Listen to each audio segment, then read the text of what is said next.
All right, move 29 and 30 moves to um, 30K, your first deal done. We're almost at the end.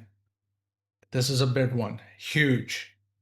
Have gratitude and tell people thank you. Now, Frank, that's self explanatory. No, it's not.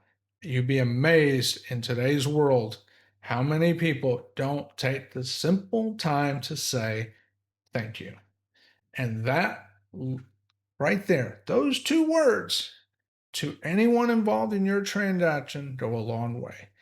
Maybe it's the lender, maybe it's the contractor, maybe it's the realtor, maybe it's the closing agent, maybe it's the inspector, whoever, maybe it's, the permit officer. Maybe it's the neighbor who's been watching over your house to keep it safe.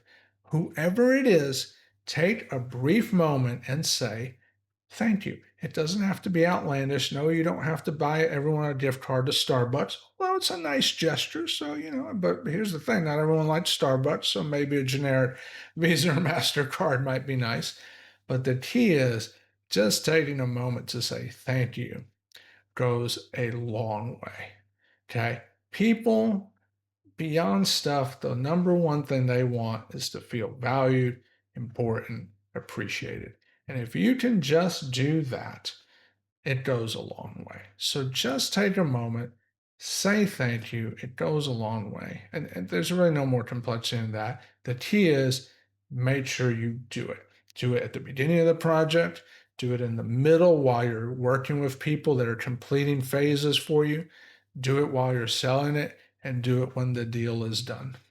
It makes a difference. People want to feel appreciated. And that is a relational capital thing that will never, ever, ever go out of style.